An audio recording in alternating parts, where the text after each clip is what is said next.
Shri Ram Madhavji, Shaurya Dovalji, and the entire team of India Foundation. First of all, let me congratulate you and let me thank you for. Let me thank you for organizing such a large confluence of knowledge. The positive externality of it is when you want to WhatsApp many of your friends and catch up, and you keep doing that over the year, but you cannot do, but you can come here and meet them. So that is a big positive externality, and thank you for that. In meta era, the government should be ready to answer many questions instantaneously. So I feel many of the questions that were raised by Junaid and Chief Economic Advisor and others, maybe we'll be able to get some answers on what the government is doing to prepare India for Economy 2.0. And I have, like a good speaker, I have borrowed the phrase from the title. If we were to address the Economy 2.0, we have to think about Government 2.0 as well. And what are we doing to prepare that? And how are we going to address those challenges? Maybe I will get some answers on the presentation. Let us first of all decide what do we mean by Economy 2.0 for India. Some of it has already started. Today we are adding at least one unicorn every week. And the projections are that going forward in next 2 to 3 years, we will add one unicorn perhaps every day. And one out of 10 unicorns globally is from India today. And Jayanji will agree with me that private capital has already outperformed the public equity in last 5 to 6 years. How did this happen? This is just one example of government responding to the Economy 2.0. A lot of it is credited to the surge of Jan Dhan, Aadhaar and Mobile Trinity. But that didn't happen overnight. Government's push to put this Trinity together, we already had the Aadhaar layer, we already had the India stack. But to push this Trinity together in game-changing electronic payment system and then provide various platforms for sharing, this became possible. So this is just one example of how government can enable the Economy 2.0 and how government can respond proactively to create the Economy 2.0.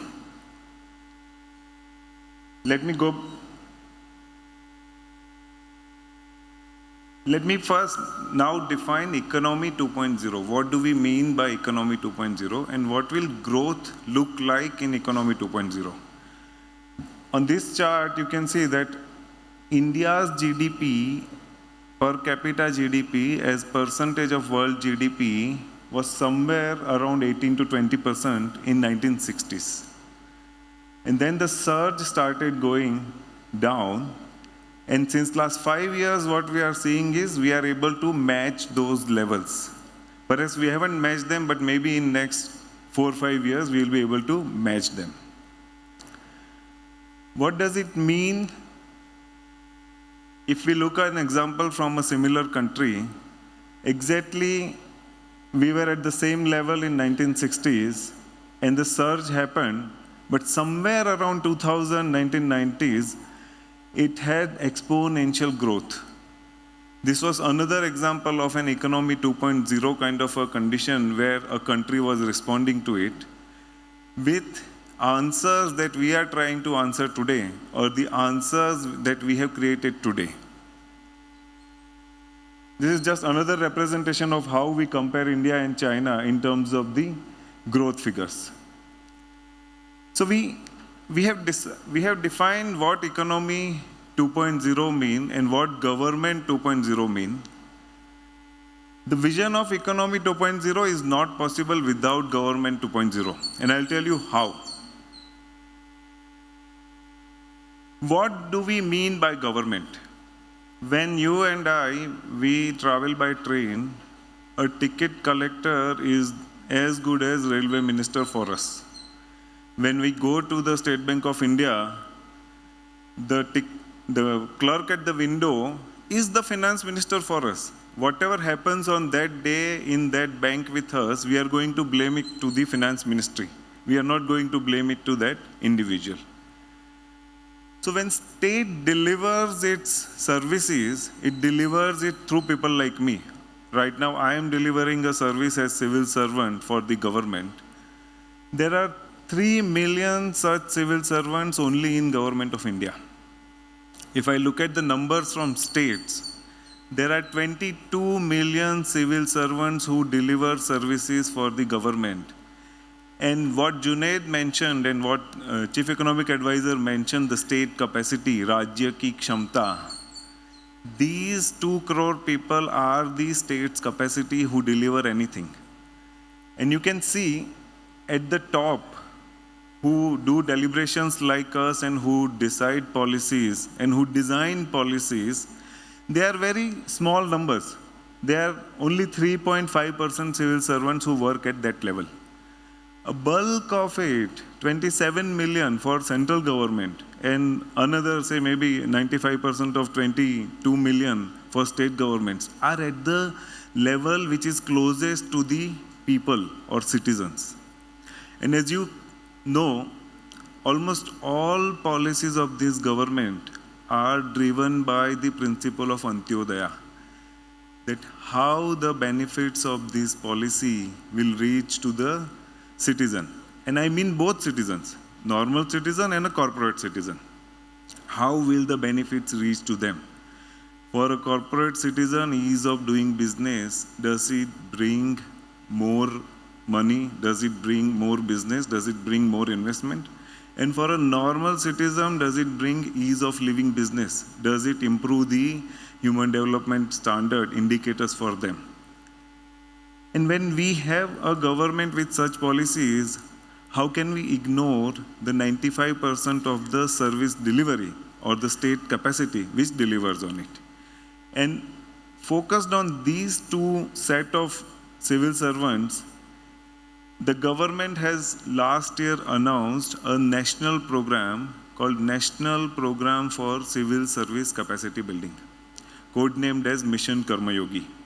In Gita, Karma Yoga is defined as path of action. And for Economy 2.0, what we require today is path of action.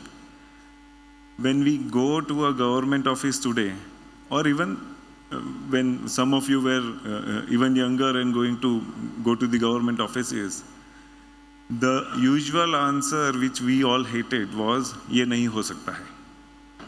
How do we make it possible from "ye nahi ho sakta hai" to let us try to solve this?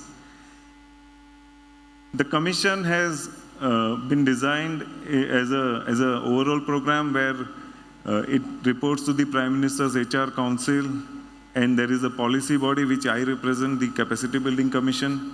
There is a special purpose vehicle which is also an online platform called Integrated Government Online Training Platform.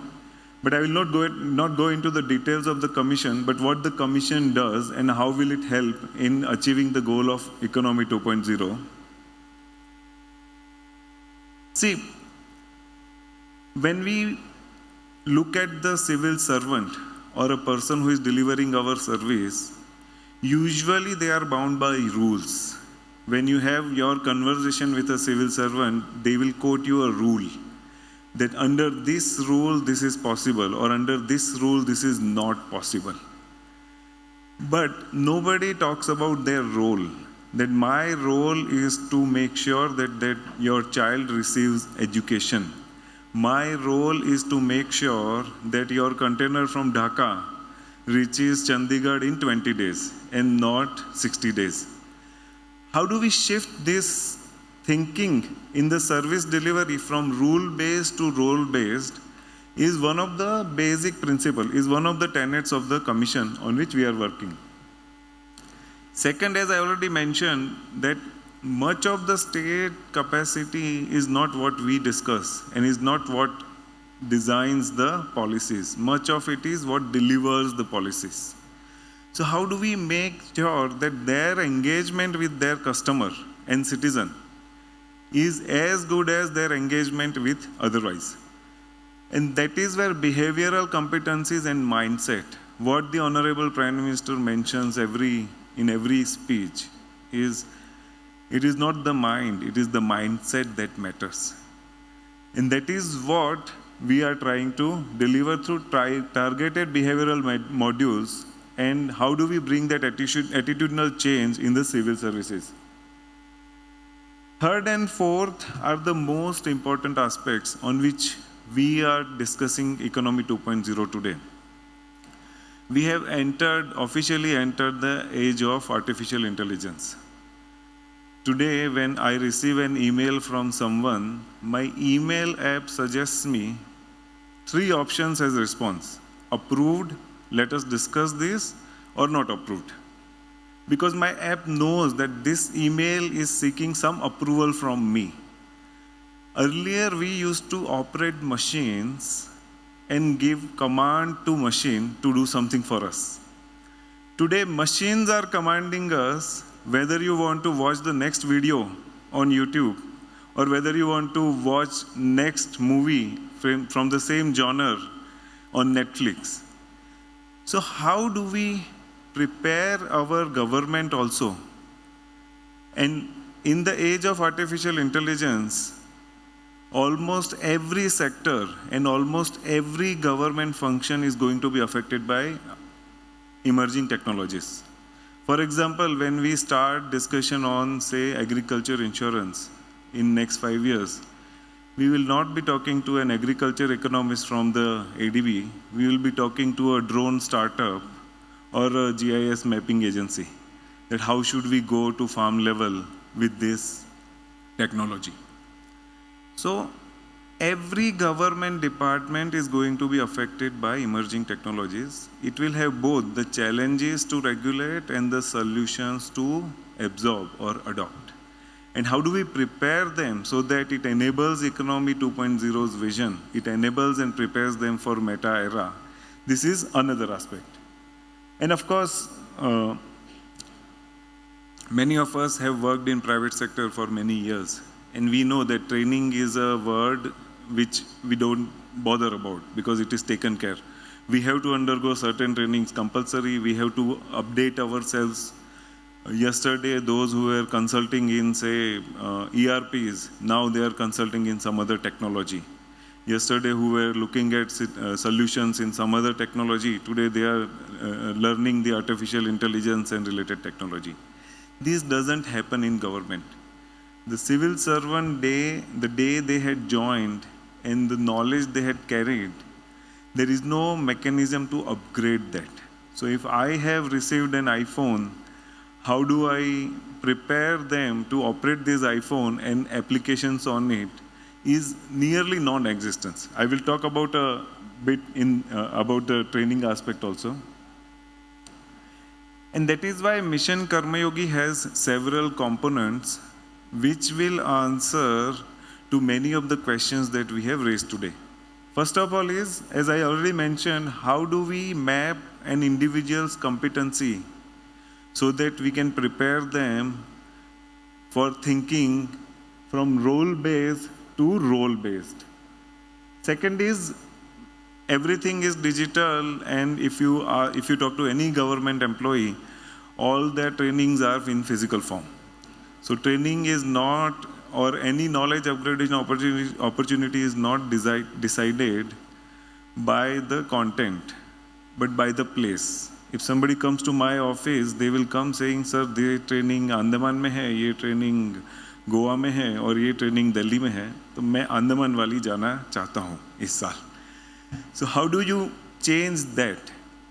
And second, how do you make, in today's world when everything is available on the tap of a phone, how do you make it available to everyone? How do you make knowledge available to everyone on the top of a phone? That is what we are trying through an online platform. Of course, enabling policies and strategic HR related issues, which are policy buckets, that are also part of the work. and creating an institutional structure like the CBC is a policy body and we have several coordination units, and how the monitoring and evaluation of this program happens are some of the key components. I'll give you one example which we use in our work. Almost everybody must have watched the movie Matrix. And we all know that Trinity, when she jumps into a helicopter from a building, she calls the back office, saying, hey, do you know how to fly this helicopter? And within 10 seconds, the back office sends her a program, and she knows how to fly that helicopter. How do we make knowledge available to every individual in government? Today, there is an artificial intelligence solution that is available. How do we make sure that before Infosys adopts it, even government can also adopt it?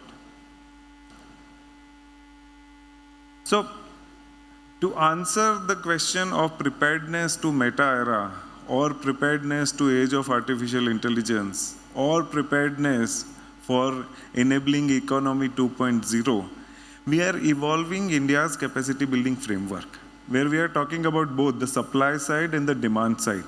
As I already mentioned, on demand side, we have 3 million civil servants whom we have to prepare and whom we have to make ready. On the demand side, we have around 800 training institutions within Government of India, which provide opportunity for learning for civil servants. I will talk about some of those. So everybody has heard about famous Lal Bahadur Shastri Academy in Mussoorie, but nobody knows that there are 800 such training institutions in Government of India, which requires a lot of quality improvement to prepare the civil servants. I'll not spend some more time on this because I have already exceeded my time. But I will come to the most important part, that what are we building them for?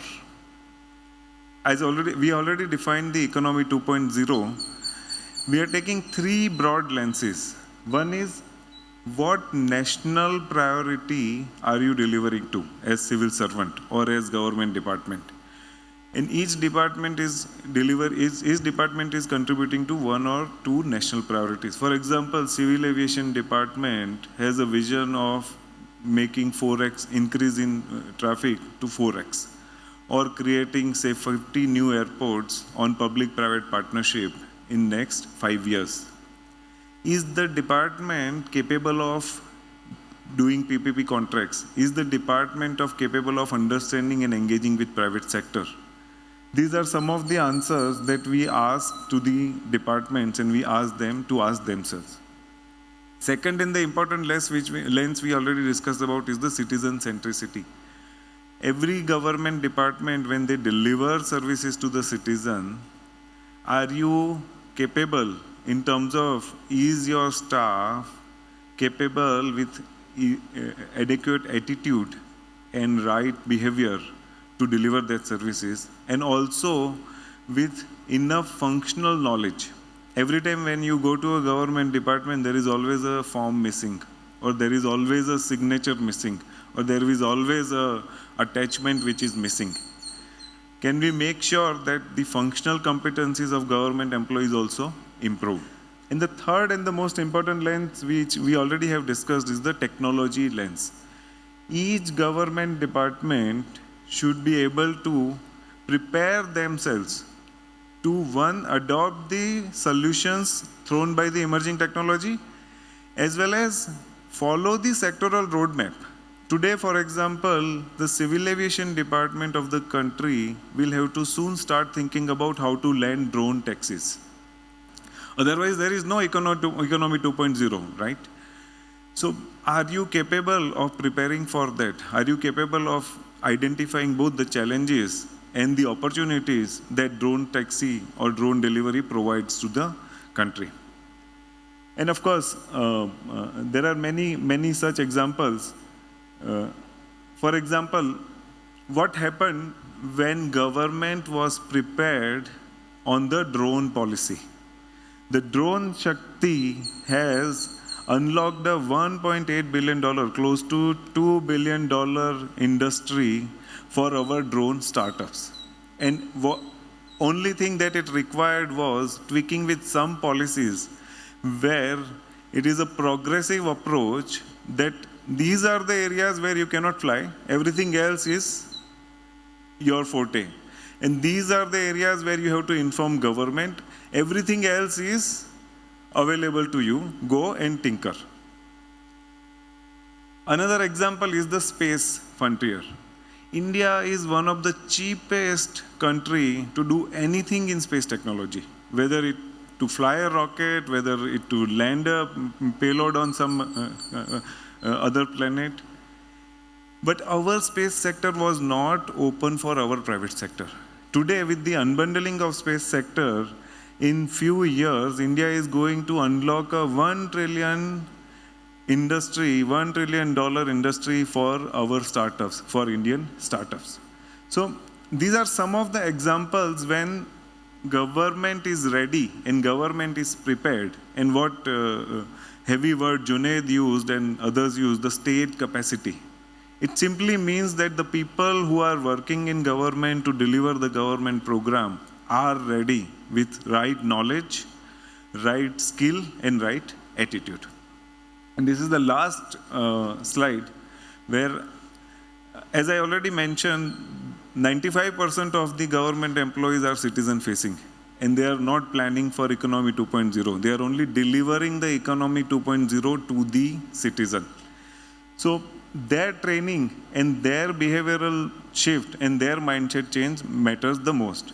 I'll show you some of our pilots on which we are already working. Honorable Railway Minister was here before some time. In railway, we are already piloting training of 100,000 railway karmacharis only on interaction with citizen. I will end with one anecdote. We were taking 30 startups before a few years in one of the tours in a country outside. There was one startup which was related to space. And funnily, I saw that their name was removed from the list. And I was surprised. I went to the person who was in charge, a very reputed civil servant. And he was very candid to me. And he said, Hemang, I don't understand this technology. And I don't understand the implications of showcasing them there. That is the only reason I have removed it from the list. So how do we make sure that when, and we are in the technology capital of India, when the technology capital of India goes to the capital of India, they understand it and they respond to it. And when a citizen, like the real Karma Yogi shown, when a citizen goes to the government, whether a corporate citizen or a normal citizen to take services, they get the response. And that is why I am saying the economy 2.0 has to have a very big response from government 2.0. We have already initiated some of the work as under Mission Karma Yogi and many more to come. Thank you very much.